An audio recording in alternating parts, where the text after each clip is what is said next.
Hi everyone, Barb here. This is a message for beginners, and the reason that I wanted to do this was because I get a lot of beginners in here who feel really intimidated. They feel like they don't know what's right and wrong, if they're doing something the wrong way, if there's a better way to do things. They feel intimidated because everybody else has more experience than them. Maybe they go on online into groups and stuff like that and just hear about how much everybody's done and they feel like they haven't done enough. And that I don't want anyone to feel that way. Everybody starts out somewhere. I was a beginner 4 years ago when I bought the store. I had never stitched before I bought this store. Now I do it full time every day. So I learned a lot of stuff in that 4 years. So number one, don't be intimidated. Don't be discouraged. You can totally do this. There isn't, for most things or a lot of things, there isn't a right and wrong way of doing things. There's your way of doing things. And that's all you should care about, is the way that you want to do it. There isn't a right fabric to use. There isn't a right way to do your X. There isn't a right way to do a lot of things. I mean, you know, there's a right end of the needle to use. And there are some fabrics that are easier for certain things and some threads that are better for certain jobs and that sort of thing. That isn't stuff that you have to super worry about at the beginning, certainly not with starting out with a couple of projects. So don't worry about it. Don't feel like everybody knows more than you do, because at one point they didn't, and they learned stuff as they went along, and you will too. So don't worry about that. If you are on message boards or you go to some sort of stitching group or whatever, and it feels like people are cliquey or you feel like an outsider, please try not to let that bother you, because I have found that most of the time people don't mean to be that way or to be snobby. They just are so involved in what they're doing and so excited about it that their focus sometimes is there, myself included. And I'm going to give you an example of something that I have a real pet peeve with snobbiness. I don't like that. And that is with everything. People who are Mac snobs as opposed to PCs. They didn't invent the Mac. Oh, I would never use a PC. It's, you know, I don't like snobbery. I personally use both types of computer, and I love and hate them both in equal measure. So here's an example of something that happened here at our stitch-in. Now, I know all the people involved and none of them are snobby people, so I know for sure that the intentions behind this weren't bad. I was one of those people. We were talking about needles. We were talking about brands of needles and needles that we like, and somebody liked the ball tip needles and somebody liked the tulip needles and somebody liked a different type of needle, and a lot of them were more expensive needles than some of the ones that we sell sort of in our store day to day. And there's nothing wrong with that. If you like a different type of needle and it's more expensive and you can afford it, then like that. That's fine. But we were talking about them in such an intense way because I have fun with conversations that have to do with products and different things and what people like, because I find that interesting. Not as a store owner, I mean, as a store owner, but also just as a human being, I find it very interesting what people like and what they're into and what they're interested in. I'm just fascinated by that. So we were talking about needles, and there was another person there stitching who wasn't a beginner, but she wasn't a person who I think has spent a lot of time looking into the doodads, you know, which a lot of people, I like doodads, are swept away by. And she just hadn't done that. So after a while she said, wow, now I feel inadequate. And that just broke my heart, because that's exactly what I don't want. I don't want somebody to feel like they're being treated like less than, or like they feel less than because we're talking about something that is, they feel above what they're doing or where they are or what they like or something like that.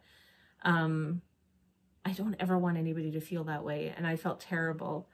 And I have talked to that person since then about it.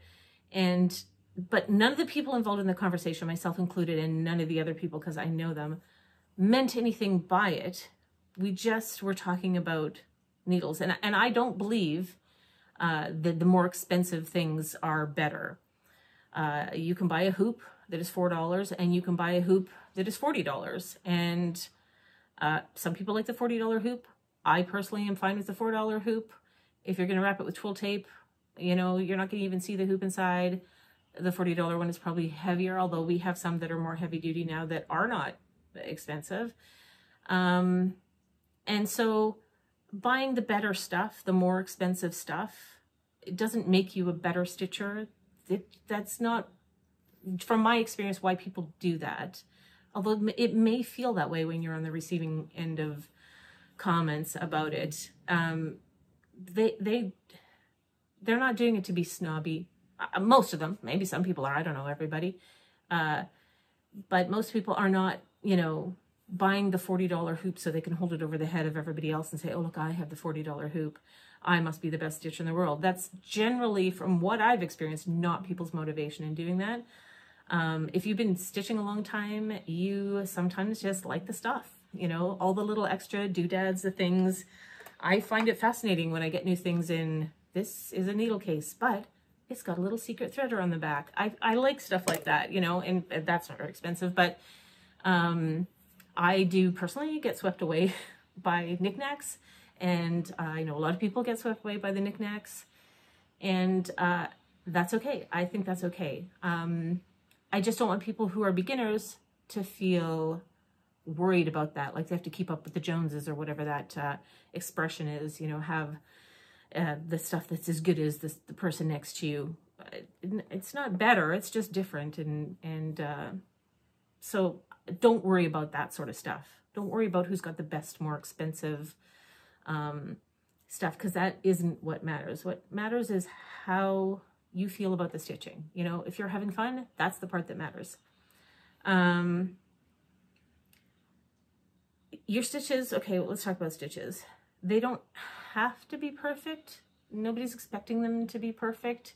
I see a lot of posts online about, oh, I wish my stitches looked better. And I see the pictures and they look great. Don't let yourself worry about that.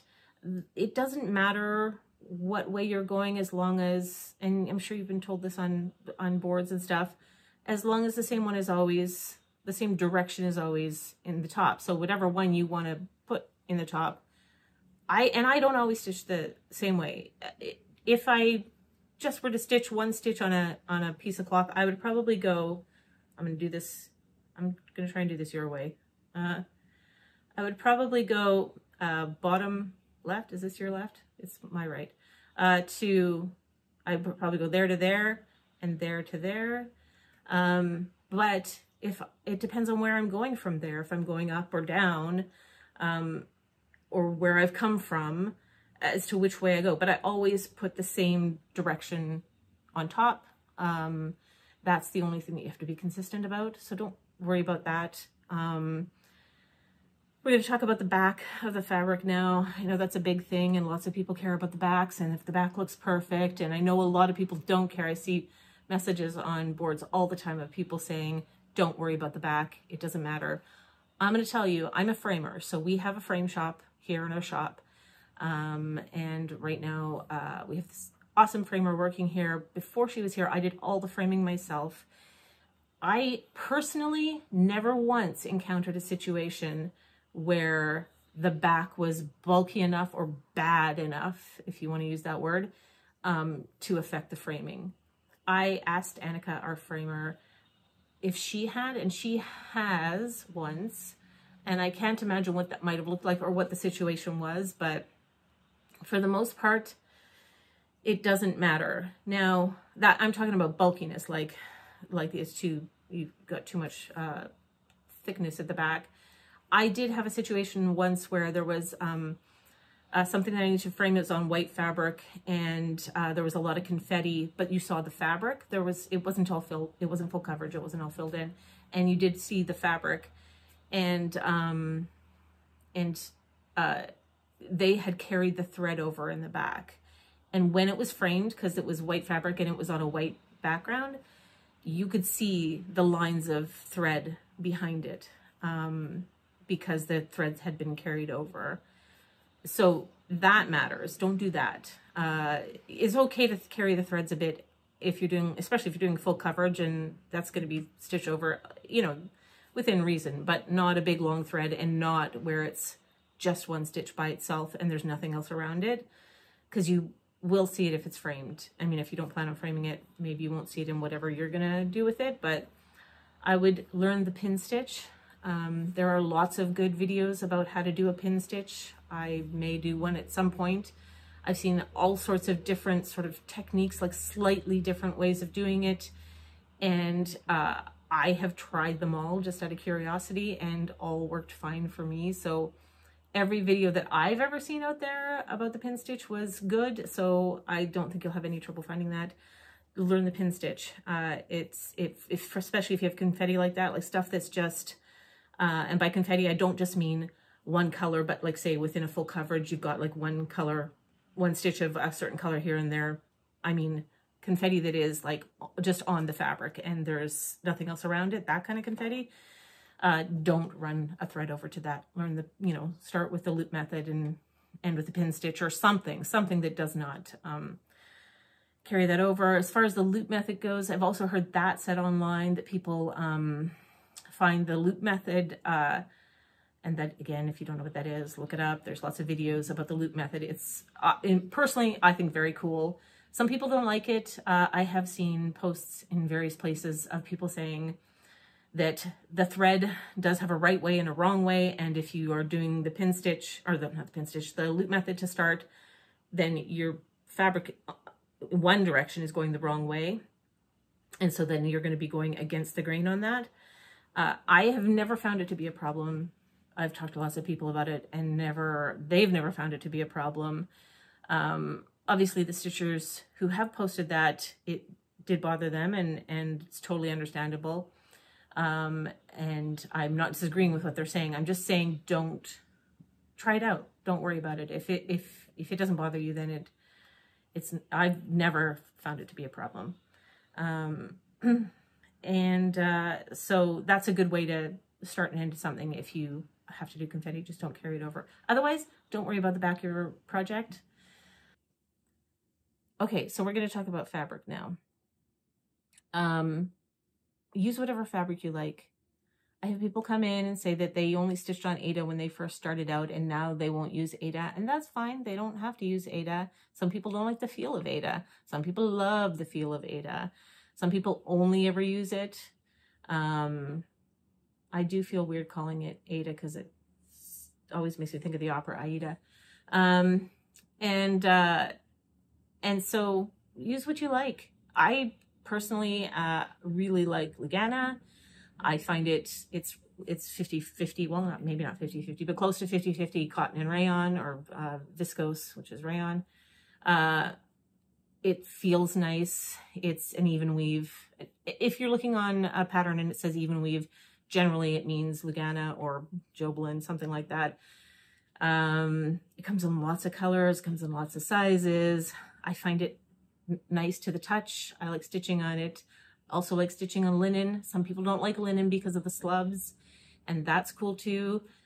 Some people, I have customers who love the linen that's really stiff, lots of sizing, and I have customers that can't stand that and love the linen that's much softer. Okay, sure. Love whatever you love. Stitch on whatever you like, whatever makes you happy, because that is the whole point of doing this.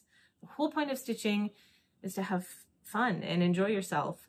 I have people who say to me, and I totally get this, oh, it's such a shame, you know, when something ends up in the thrift shop, because I've got a new policy at my store.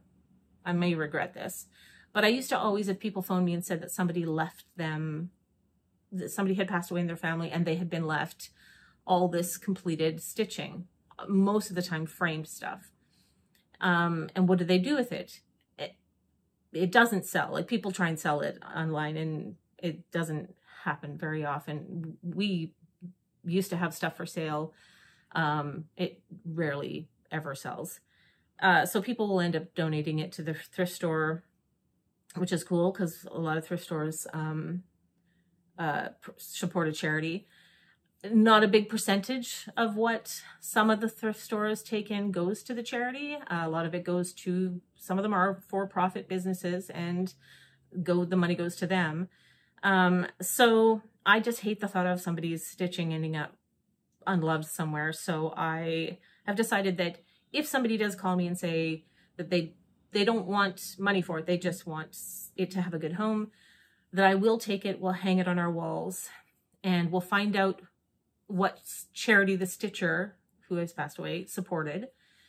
And then if somebody comes in here and they see it hanging on my wall and they want it, they can just have it. They can make a donation to that charity that the person cared about, or not. They can just take it, and as long as they're going to love it and hang it on their wall and appreciate it, we're going to put stickers on the back to say who stitched it and when it was stitched and who it was stitched for and what the name of the pattern is, so that 10 years down the line when somebody else has it, they'll know that, because personally I would love to know that.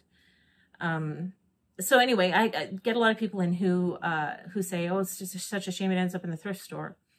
And I get that, because it's expensive to frame it. It was expensive to buy all the stuff. It took a lot of time. I mean, if you're trying to make this stuff and sell it, you're never going to get your time covered. Like, you'll never get the amount of money for it to cover how much work you put into it. But I always feel like I understand that, and I don't disagree with those people who say that, but also that for me, it's the journey. It's the actual stitching. That's the part I like. So whatever it costs to buy the stuff, if I was going to a sporting event and I paid, you know, $125 to go out to a sporting event for the evening, that money would be gone, but I would have had a great evening.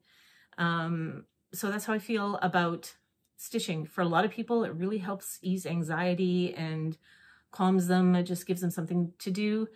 And so for me, it's the journey of the stitching. It's not, I know lots of people who stitch lots and lots, and a lot of their stuff is in drawers because they don't have money to frame it, or they don't really care to frame it. They just enjoyed the journey.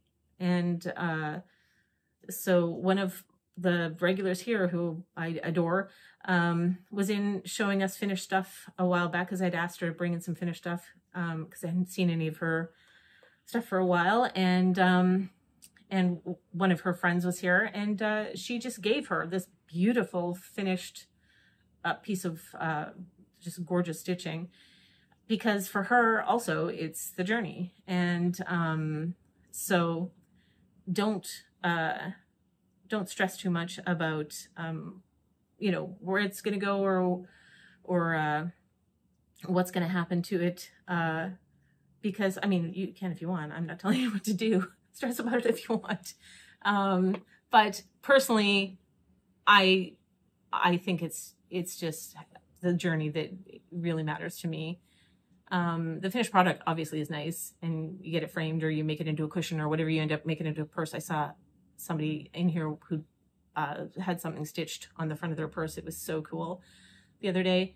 And that is great too. But, and now I've decided that we're going to be taking in these orphaned projects, and hopefully we won't get so many that we'll have no wall space left. But also hopefully some things will find homes and be loved. And I really like that idea. Anyway, I think that's the end of what I wanted to say. I just really love when new people start doing this. Not because I want them to come buy stuff at my store, but because it's fun, and why wouldn't you want other people to have fun, right? I love to hear about stories of new stitchers and their victories and stuff. I just want them to know that everybody started out somewhere. You're going to do awesome, beautiful stitching, and I can't wait to see it on whatever board you end up posting your finished stuff on, because I try and look at all of them. And just keep at it, and don't worry about it. Don't stress about it. Just have fun. Let it relax you, and enjoy it, and stitch something beautiful. Anyway, thanks everyone. Take care.